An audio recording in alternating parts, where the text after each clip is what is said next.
할렐루야. 네, 감사합니다. 우리 한번 저분과 인사하실 때에 우리 모두 순결한 성도가 됩시다. 우리 모두 순결한 성도가 됩시다. 한번 더 인사합시다. 순결한 성도가 되어서 건강한 교회를 세웁시다. 순결한 성도가 되어서 건강한 교회를 세웁시다. 아멘. 참 잘 따라하세요. 네. 우리가 계속해서 지금 소아시아 7교회를 순례하고 있습니다. 벌써 이제 터닝 포인트, 이제 4번째 시간입니다. 그래서 그렇게 됐네요. 제가 주일 오후만 설교하는 게 아니라 수요 예배 때도 이 본문을 가지고 계속 이어가다 보니까 벌써 이제 처음 듣는 분들 계시고 4번째 듣는 분들 계시고 뭐 띄엄띄엄 듣는 분들 계실 텐데요. 여러분의 출석 상황을 알 수가 있을 것입니다. 매 예배 때마다 참여하시는 분은 4번째인 걸 기억하실 터이고, 그리고 이제 우리가 두아디아 교회를 살펴볼 텐데요. 이 두아디아 교회가 상당히 많은 걸 우리에게 시사하는 바가 큰데, 사실상 우리가 계속해서 에베소 교회를, 서머나 교회를, 그리고 버가모 교회를 살펴보면서 먼저 그 지명에 대해서, 그리고 지역의 그 당시 종교적인, 그리고 사회적인, 역사적인 그런 문화가 그 교회에 영향을 많이 미치는 것을 보았습니다. 다시 말해서 에베소 교회라 하면 에베소 도시가 그만큼 그 시대적으로, 역사적으로 중요했다. 그럼 우리가 좀 전에 살펴봤던 버가모 교회만 해도 버가모도 에베소 못지않는 그런 무역항으로서 당시 사회적으로 아주 중요한 요충지였다. 그렇기 때문에 그곳 가운데 있는 버가모 교회는 아주 중요한 사명을 감당했다. 이렇게 우리가 정리를 할 수가 있어요. 근데 오늘 말씀해 보면 두아디라 교회를 살펴볼 때 이 두아디라 교회는 사실 그렇게 중요한 도시는 아니었습니다. 다시 말해서 요즘 우리나라에 대도시가 있죠. 우리가 살고 있는 서울은 특별시입니다. 뭐 개그맨 발음대로 특별시입니다. 특자 발음이 안 나오죠. 그리고 옛날엔 직할시라는데 지금 이제 광역시죠. 부산 광역시도 있고 뭐 대전 광역시도 있고 울산 광역시도 있고 아주 큰 도시들이죠. 100만 명이 넘는.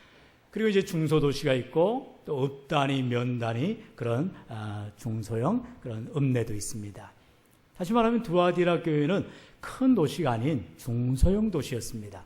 그래 이제 큰 영향력을 미칠 만한 내용이 없는데 그것 가운데서도 교회가 있더라는 것이죠. 저는 이 말씀을 묵상하면서 그런 생각을 해보았어요. 정말 우리가 서울에 많은 교회들이 있지만 그렇다고 해서 울릉도에 또는 조그만 도시에 교회가 없어서는 아니 되겠다. 우리가 다 어려서 농촌교회 출신들 아닙니까? 농어촌 시골교회에서 자라나서 이렇게 서울에 입성한 분들이 많습니다. 물론 서울 토백이들도 계시겠지만 그래 우리의 고향교회들 생각해 보시면서 오늘 우리의 고향교회와 같은 두아디라 교회가 과연 어떠한 그 시대 상황 속에서 또 교회의 사명을 감당하였고 순결한 거룩한 성도들이 되어서 그 교회를 건강하게 세워갔는가. 그리고 오늘 우리가 살아가는 이 한광교회, 비록 서울이라는 가장 큰 메트로폴리탄 도시지만 이곳 가운데서도 우리가 이 도시에 어떠한 영향력을 끼치며 하나님의 사명을 감당하는 그런 순결한 성도들이 되어야 할 것인가를 도전받는 귀한 시간 되기를 주의 이름으로 축원합니다.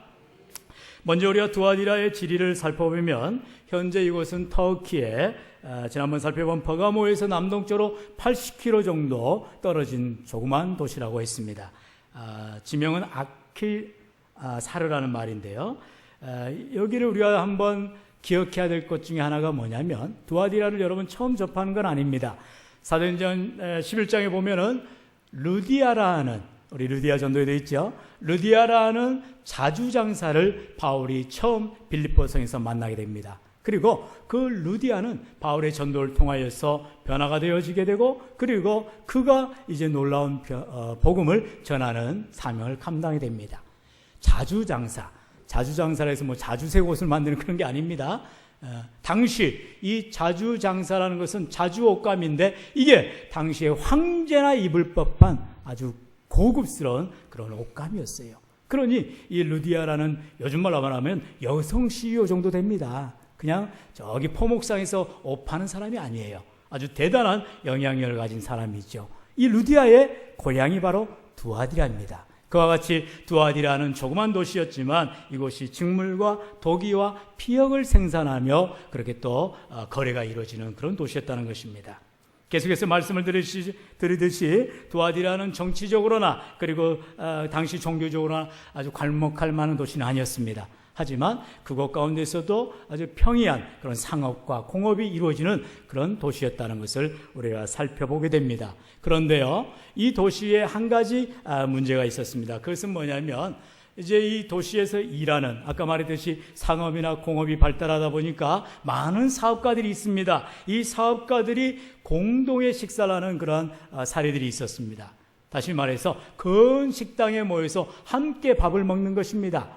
그런데 이제 함께 밥을 먹는 장소가 우상을 숭배하는 성전, 신전이었던 것입니다. 그러다 보니까 우상에게 먼저 제사를 드려졌던 그런 고기들이 이제 식사 시간에 나오는 것입니다.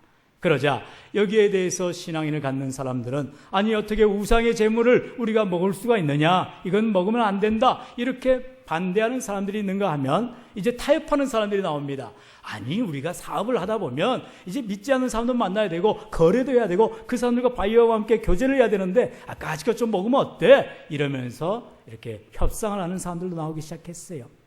여러분, 우리가 잘 알듯이 초대교회의 바울을 통해서 고린도전서 8장에 보면은 이 고기에 대해서, 특별히 우상 숭배에 들어간 재물에 대해서 이제 신앙의 문제를 거론한 적이 있습니다.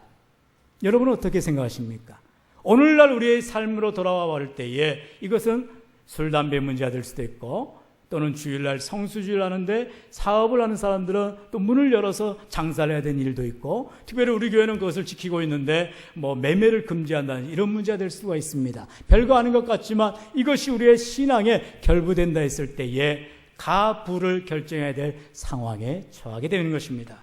이런 문제들에 대해서 이제 어떻게 답변을 얻을 것인가? 여러분, 내가 믿는 믿음으로 판단할 것이 아닙니다. 내가 생각하는 그런 어떤 합리적인 사고를 유출하는 것이 아닙니다. 이 시간 우리는 부활의 주님, 우리의 생명 되신 예수님이 말씀하신 그 말씀을 따라 순종해야 할 줄로 믿습니다. 그러면 오늘 본문 요한계시록 본문 2장 이제 쭉 말씀을 통해서 우리 주님이 주시는 교훈과 그리고 칭찬과 책망을 통하여서 우리가 다시 한번 깨닫는 시간이 되어야 할 것입니다. 우리 본문 19절 말씀, 우리 19절 말씀을 같이 읽겠습니다. 시작. 내가 네 섬김과 인내를 아노니 내 나중 행위가 처음 것보다 많도다. 아멘. 여러분, 사람이 살다 보면은 이런 인간관계나 대화나 어떤 일을 할 때 먼저 그 사람을 뭐 이렇게 훈계한다기보다도 좀 이렇게 어드바이스를, 팁을 주고자 할 때 어떻게 접근을 해야 돼요? 먼저 그 사람을 인정해야 됩니다. 그 사람을 칭찬해야 됩니다. 그 사람을 세워줘야 됩니다. 그래야 그 사람이 이 사람이 나한테 좋은 말 하네? 뭐 할 리가 있나? 그래서 귀를 쫑긋하게 되는 거예요. 여러분 아셔요? 뭐 하고 싶은 말이 있다고 해서 직설적으로 그냥 당신이 이렇게 하면 안 돼! 이런 말을 먼저 하면 그 사람은 그렇지 않아도 듣기 싫은 소리인데 귀를 닫아버립니다.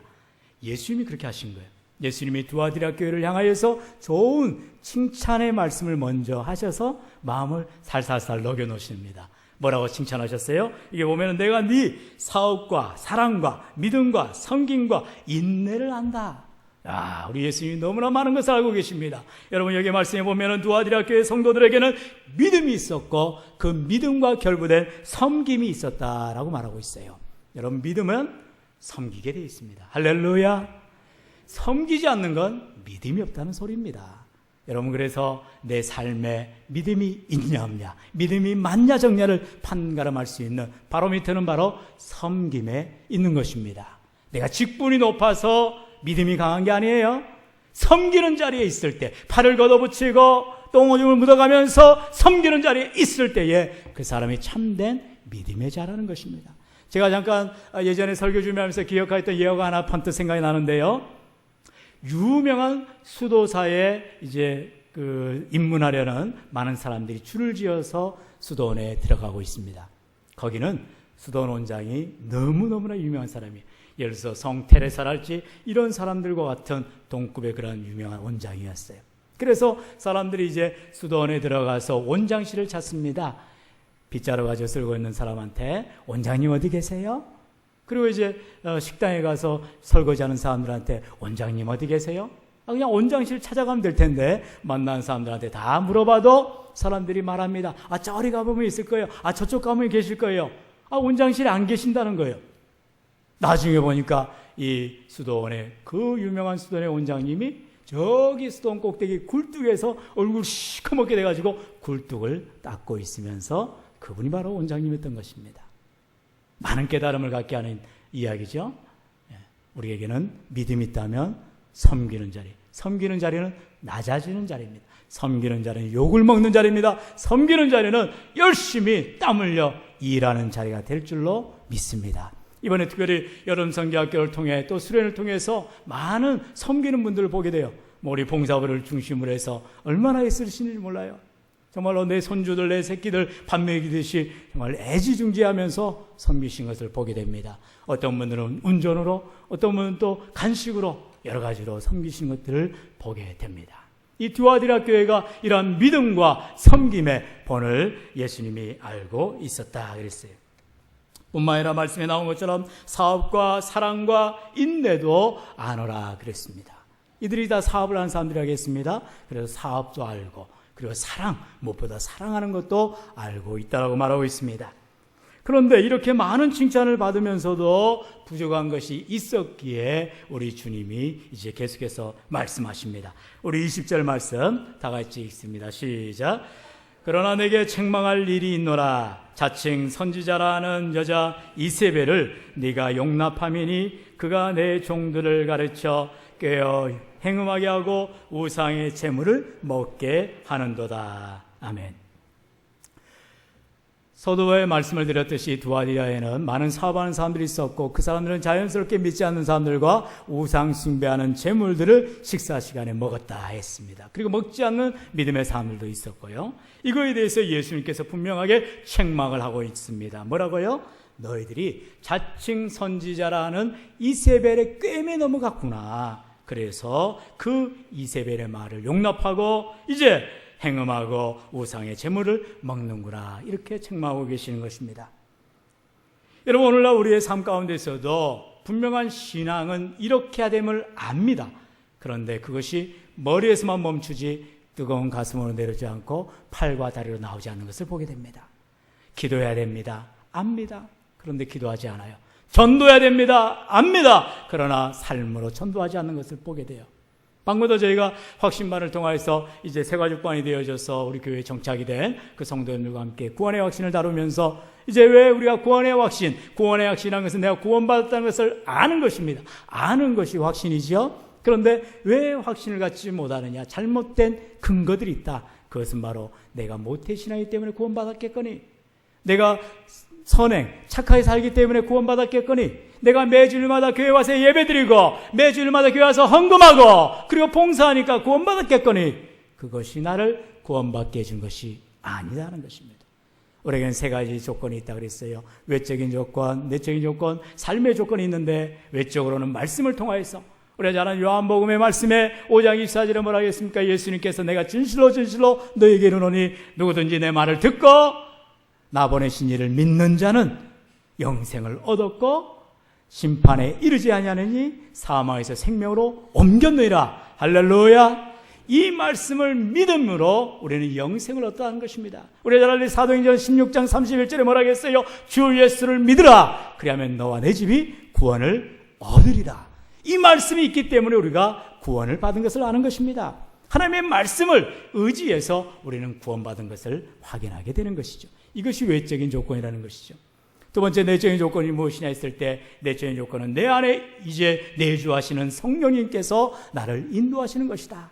예수 믿기 전에는 내 안의 주인이, 내 인생의 주인이 나였기 때문에 내 마음대로 살았고 내가 원하는 대로 살았지만, 이제 예수 믿고 나서 영접하는 자고 그 이름을 믿는 자들에게는 뭐예요? 하나님의 자녀가 되는 권세를 얻었기 때문에 내가 하나님의 자녀가 되었으므로 이제는 하나님의 뜻대로 내 인생을 인도하시는 주님 뜻대로 순종하며 살아가느라. 이것이 내적인 증거라는 것이죠. 내적인 증거를 가진 사람들에게는 세 가지 특징이 있다고 말을 했어요. 그것은 바로 이제 삶이 바뀌는 것입니다. 주를 고백하게 되는 것입니다. 성경에서도 말합니다. 성령이 아니시고는 누구든지 주라 고백할 수 없다라고 말하는 것입니다. 주를 고백한다는 것, 아침에도 목사를 통해서 말씀을 증거하셨죠. 단순하게 예수님이 나의 구주입니다라고 시인하는 차원이 아닙니다. 삶으로서, 내가 긍정의 삶으로, 그리고 늘 믿음의 삶으로 고백되어질 때 다른 사람들이 보고도 저 사람 정말 예수 믿는 사람이야, 저 사람 정말 예수를 믿는 게 분명해 라고 인정하게 되는 것이지요. 여러분, 우리의 삶이 예수님을 입으로만 주여 주여 한다 하고 내 삶으로 주님은 저리가 계세요, 내 삶의 주는 나입니다라고 살아간다면 그것은 내적인 변화가 아직 않았다는 것입니다. 이 내적인 변화는 성령이 강력하게 임하셔서 나를 전적으로 인도해 가셔야만 가능한 것이거든요. 그리고 주를 고백한다면 그 사람은 관심사가 바뀐다는 것입니다. 관심사라는 것은 예전에는 육적인 일, 그저 건강, 그저 부자, 그저 돈 많이 버는 것, 세상적인 것에 관심이 있었다면 이제는 예수 믿고 난 이후에는 영적인 일에 관심을 갖게 되고 좀 더 내가 기도하는 일에, 좀 더 내가 교회 봉사하는 일에, 좀 더 교회를 섬기는 일에 헌신하고자 하는 것입니다. 때로는 몸이 힘들고 육체적으로 피곤한다 할지라도 주를 위한 일이라면 내가 관심을 갖고 나아가게 되는 것이지요. 여러분, 마음이 있는 곳에 물질이 있다고 예수님 말씀했습니다. 주를 사랑한다면 주를 위해서 아낌없이 드릴 수도 있는 것이 바로 믿음의 사람들이란 것이죠. 이러한 관심사가 받게 되듯이 이제 그 사람은 결국에 삶으로 변화가 나오게 된다는 것입니다.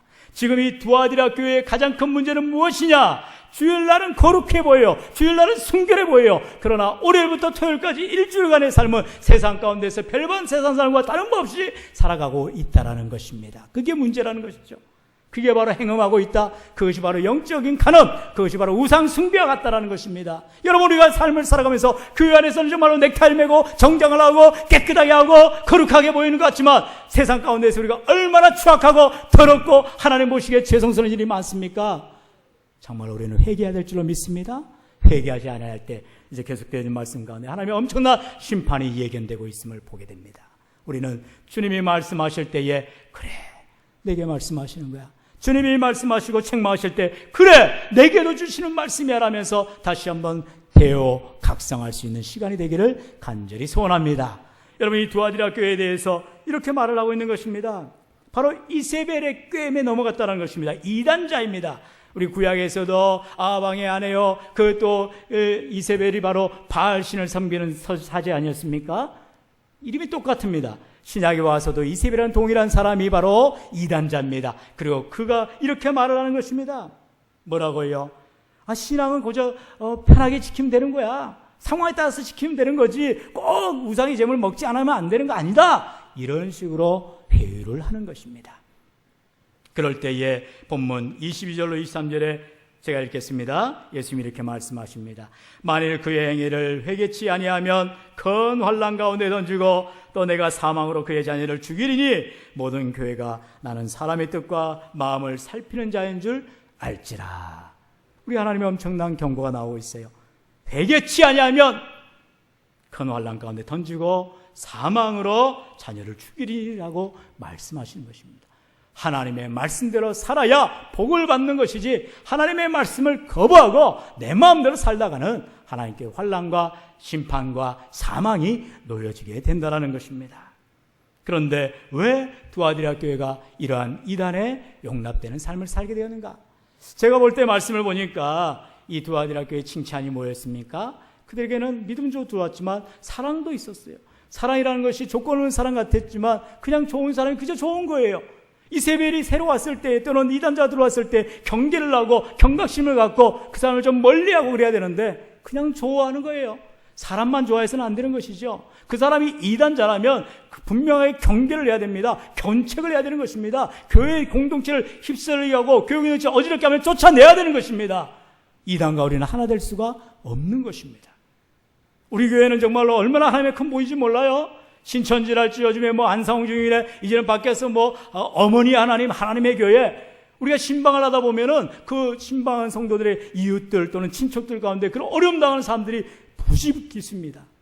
우리 교회가 지대가 높다 보니까 다들 올라오다가 헥헥거리다가 아이고 저기는 그냥 안 가고 말지 이런지 몰라도 몰라야겠어요.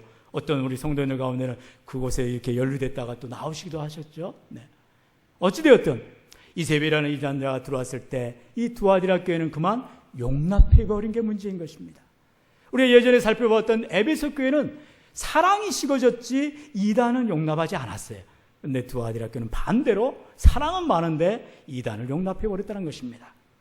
자, 그러므로 우리가 이 시간 두아디라 교회를 통해서 예수님의 칭찬과 책망을 살펴보면서 이제 예수님께서 이 교회를 향하신 약속을 우리가 보기를 원합니다. 우리 26절부터 28절까지인데요. 저 여러분 한 절씩 교독합니다. 이기는 자와 끝까지 내 일을 지키는 그에게 만국을 다스리는 권세를 주리니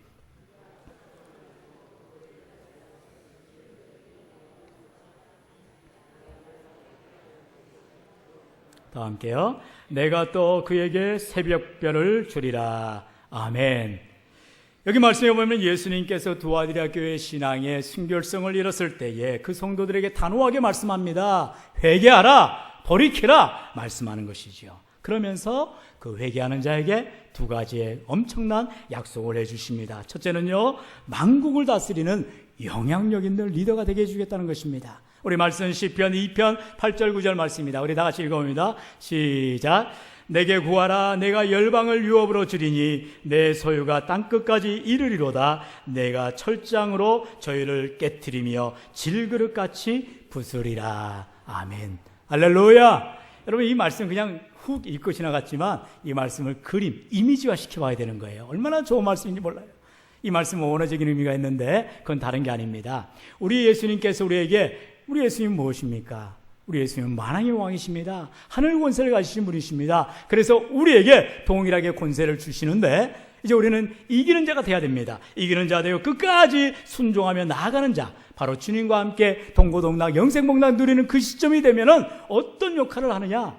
여러분 한번 그런 상상을 해보세요. 이제 영화나 뭐 아이들 그림에 보면 그런 게 나오죠. 아주 무시무시한 군인이 큰 쇠몽둥이가 있어요. 뭐 이렇게 뾰족뾰족한 쇠몽둥이, 그거를 들고 그냥 와장창창 그냥 박살을 내는 장면이 나올 겁니다.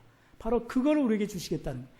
여기 말씀 시편의 2편에 보면은 철장이 바로 그 기구입니다. 큰 세막대기에다가 아주 엄청나게 동그란 거기다가 이제 막 가시 같은 그런 걸 달아가지고 그냥 한 방에 박살을 내버리는 건데 어떻게 되는 거예요? 질그릇같이 깨트리라.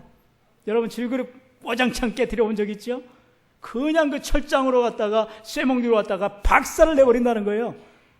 얼마나 멋집니까? 우리가 주님과 함께 왕같은 권세 다스리는 때에 되면, 이기는 권세를 가지게 되면 악인은 그와 같이 박살이 난다는 것입니다. 할렐루야! 우리는 그날을 기다리면서 지금은 우리가 어퍼컷, 레프트, 또 카운터펀치 맞고 있습니다. 참으셔야 됩니다. 넉다운 될 때까지 참으셔야 됩니다. 그래도 주님이 다시 우리를 이렇게 세워주시고 바로 주님이 다스리는 재림하시는 그 시점에 우리가 동일하게 왕같은 권세를 누리게 될 줄로 믿습니다. 약속하십니다. 끝까지 이기는 자, 인내하는 자에게 이러한 영향력을, 이러한 권세를 주시겠다 약속하십니다. 또한 두 번째로는 또한 우리가 같이 읽었던 28절에 뭐를 주겠다고요? 새벽별을 주리라. 여러분 새벽별은 다른 것이 아닙니다.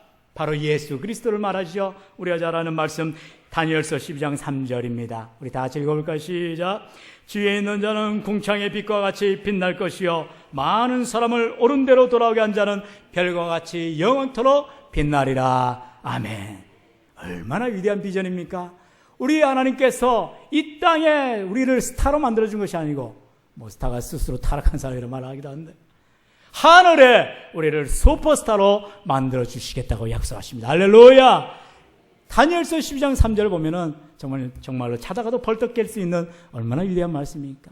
말씀대로 우리 하나님께서 우리를 궁창의 빛과 같이, 궁창 저 넓은 하늘에 별과 같이 빛나게 해주시겠다는 것입니다.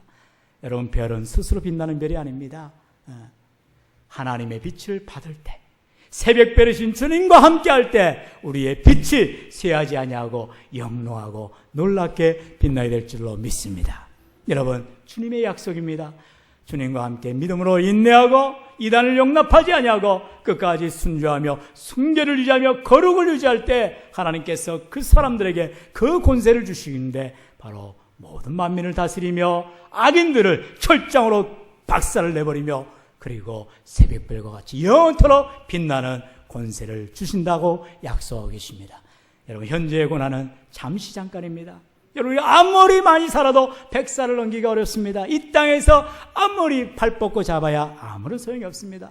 영원한 나라에서 참으로 왕과 같은 권세를 누리시고, 이 땅에서 별별 없는 사람 같았지만 하늘나라에서 우리 하나님이 인정해 주시고 우리를 세워주시는 그러한 놀라운 권세자들이 되기를 간절히 소원합니다. 어떻게 할 때요? 회개할 때입니다. 내 삶 가운데서도 때로는 이 길이 아님에도 불구하고 내가 믿음을 놓치고 때로는 세상과 타협했던 일이 있다면 회개해야 될 줄로 믿습니다. 주님께 나와서 엎드려 할 줄로 믿습니다. 눈물을 흘려가면서 다시 한번 돌이키기를 원합니다. 그럴 때에 우리 하나님께서 나로 하여금 순결한 그리스도인으로 만들어 가시는 것입니다. 말씀을 맺기를 원합니다. 요한계시록 22장 16절에 예수님이 말씀하셨어요. 나는 다윗의 뿌리요 자손이니 곧 광명한 새벽별이라. 새벽별 대신 예수님과 함께할 때 우리들이 새벽별이 되는 것입니다. 그러므로 다시 한번 주님을 붙드시고 세상과 짝하지 말고 주님과 함께 주님 안에 in Christ로 하죠. 주님 안에 거하면 내가 주님 안에 갈 때 주님이 나와 동고동락하십니다. 내가 주님 안에 갈 때에 주님이 나에게 복을 주십니다. 내가 주님과 연결될 때 마치 방전된 핸드폰의 배터리는 아무리 좋은 핸드폰이라도 켜지질 않지만 완충이 돼서 이제 배터리가 충전이 되면은 마음껏 기능을 발휘하듯이 우리가 주님께 커넥티드 돼가지고 주님의 놀라운 은혜를 받고 주님과 동행하며 살아갈 때 이러한 놀라운 승리자들이 되는 줄로 믿으시기를 축원합니다. 말씀을 맺고 기도하겠습니다.